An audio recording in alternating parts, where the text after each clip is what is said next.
Hi friends, welcome to Annapoorani Samayal. இன்னைக்கு நம்ம Annapoorani Samayalல பார்க்க போற ரெசிபி சூப்பரான பேக்கரி ஸ்டைல் urulaikilangu bonda.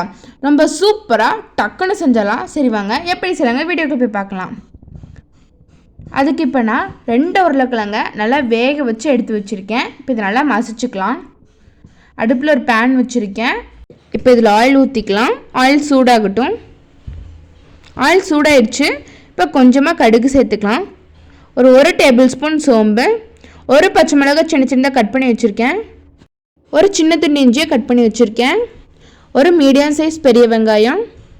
இப்போ இதெல்லாத்தையும் சேர்த்து நல்லா வதக்கிக்கலாம். இப்போ வெங்காயம் நல்லா வதங்கட்டும். இப்போ இது நல்லா வதங்கிடுச்சு. இப்போ மசாலாலாம் சேர்த்துக்கலாம்.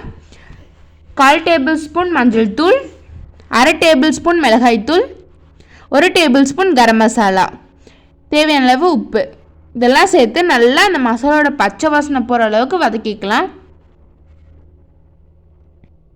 அடுத்தது நம்ம ஸ்மாஷ் பண்ணி வச்சுருக்க இந்த பொட்டேட்டோ சேர்த்துக்கலாம். இப்போ இதை நல்லா மிக்ஸ் பண்ணிக்கலாம்.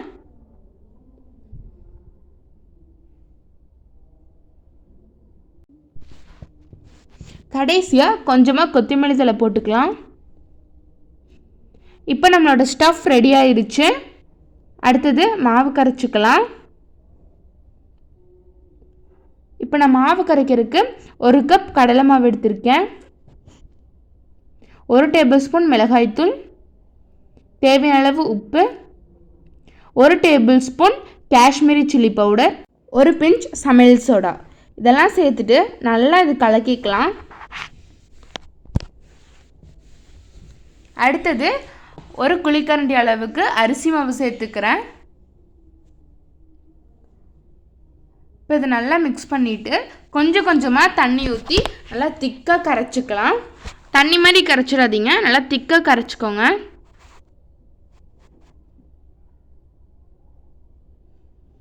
இப்போ நல்லா திக்காக கரைச்சிட்டு வந்துட்டேன்.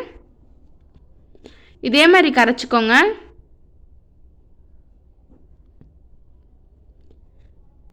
அடுத்தது அந்த ஸ்டஃப் நான் உருண்டை பிடிச்சி வச்சுருக்கேன். இப்போ இதை மாவுக்குள்ளே போட்டு எடுத்துக்கலாம்.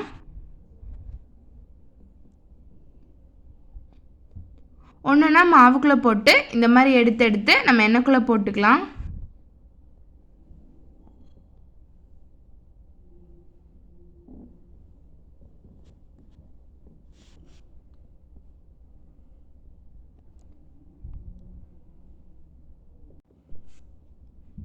இப்போ இது நல்லா வேகட்டும்.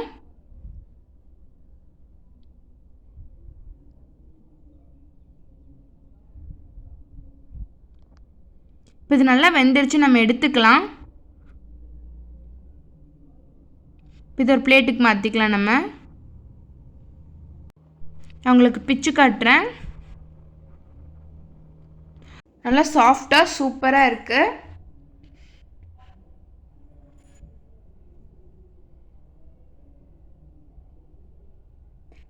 இப்போ நம்மளுடைய bakery style urulaikilangu bonda ready ஆயிடுச்சு.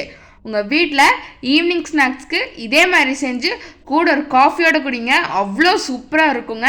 நீங்களும் கண்டிப்பாக உங்கள் வீட்டில் இதை செஞ்சு பாருங்கள். எப்படி இருந்துச்சுன்னு கமெண்ட்டில் சொல்லுங்கள். உங்களுக்கு இந்த வீடியோ பிடிச்சிருந்தா லைக் பண்ணிக்கோங்க, உங்கள் ஃப்ரெண்ட்ஸ் அண்ட் ஃபேமிலிக்கு ஷேர் பண்ணிக்கோங்க. மறக்காமல் நம்ம அன்னபூர்ணி சமையலை சப்ஸ்கிரைப் பண்ணிக்கோங்க. அப்போ தான் நான் போடுற வீடியோஸ் உடனுக்குடனே நோட்டிஃபிகேஷன் வரும்.